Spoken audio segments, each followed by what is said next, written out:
अच्छा सलमान साहब, ये इलेक्शन वैसे कितना डिफरेंट है। एक टेक्नोलॉजी की तो एडवांसमेंट मौजूद है, वो अपनी जगह कायम है, लेकिन लोग कह रहे हैं कि ये इलेक्शन बड़ा क्रिटिकल भी है। मतलब इसमें हैपनिंग्स के अलावा ये इस दफा जो सिचुएशन है बड़ी मुख्तलिफ भी हो सकती है। कुछ इसमें थोड़ा सा स्ट्रेस का एलिमेंट भी मौजूद है, कुछ सप्रेशन का भी एलिमेंट मौजूद है, लेकिन आई थिंक हर इलेक्शन में किसी ना किसी जमात के साथ होता है। इस इलेक्शन को कैसे आप मुख्तलिफ देख रहे हैं? देखिए, हमारी कोई इलेक्शन हिस्ट्री जो है ना, वो इतनी शानदार नहीं है, और हर इलेक्शन जो है वो दूसरे इलेक्शन से मुख्तलिफ भी होता है और कंट्रोवर्शियल भी होता है, और हमारी एक हिस्ट्री है। और यही वजह है कि जब भी इलेक्शन के नतीजे आते हैं, एक जमात इलेक्शन के नतीजों को कबूल कर लेती है जो जीतती है, और जो हार जाती है वो कहती है कि रिगिंग हुई है, धांधली हुई है, हमें हराया गया। और 2018 के इंतखाबात में भी जो कुछ हुआ, खासतौर पर जब साउथ पंजाब के कॉन्टेक्स्ट में, खासतौर PTI के हक में, उस वक्त भी बहुत से लोगों ने सवालात उठाए थे। लेकिन इस बार हमें कुछ बहुत सी चीज़ें नई देखने को मिली हैं। मिसाल ये चीज़ें हमने देखी नहीं थी जो इस वक्त हमें दिखाई गई हैं।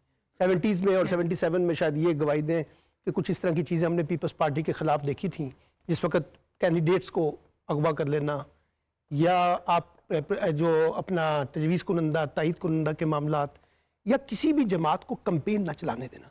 यानी कल रात तक कैंडिडेट जो है वो गिरफ्तार हो रहे थे और उनको किडनैप किया जा रहा था। आज ही सिर्फ एक कैंडिडेट जो लोधरा से हैं, जहांगीर तरीन के मुकाबले में खातून, वो कल गिरफ्तार होती हैं। आज वो जहांगीर तरीन के हक में दस्तबरदार हो जाती हैं और साथ बैठ के प्रेस कॉन्फ्रेंस करती हैं। ये मनाजिर भी हमने देखे हैं।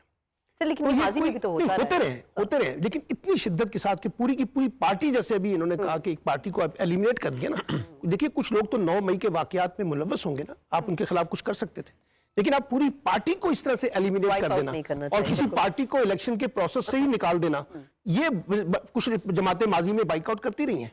कुछ जमातों को ये इख्तलाफ रहा है कि हमारे साथ कोई लेवल प्लेइंग फील्ड नहीं है। पीपल्स पार्टी के साथ ये बड़ा मसला रहा है कि उनको वो लेवल प्लेइंग फील्ड भी नहीं मिलती रही माजी के अंदर। किसी इलेक्शन में मिली नहीं है आज तक। तो मैं कह रहा हूं ना, लेकिन मैं ये कह रहा हूं कि इस तरह से नहीं हुआ था जिस तरह से आपने एक पूरी पार्टी को इस तरह से एलिमिनेट कर दिया। तो अब ये नतीजा तो आ जाएगा, अब जो निकालना चाहते हैं उस नतीजे से निकल आएंगे। लेकिन सवाल ये है कि क्या इस नतीजे की बुनियाद के ऊपर हम आगे बढ़ सकते हैं? ये जो सोसाइटी में पोलराइजेशन इस वक्त जो फैली हुई है, क्या हम इसको मिनिमाइज कर रहे हैं या इसको और ज्यादा गहरा करेंगे? तो मुझे लगता है कि कॉन्फ्लिक्ट्स जो है वो जो पोस्ट इलेक्शन सिनेरियो है और जो भी गवर्नमेंट आएगी उसके साथ ये तमाम चीजें बैगेज के तौर पर जाएंगी।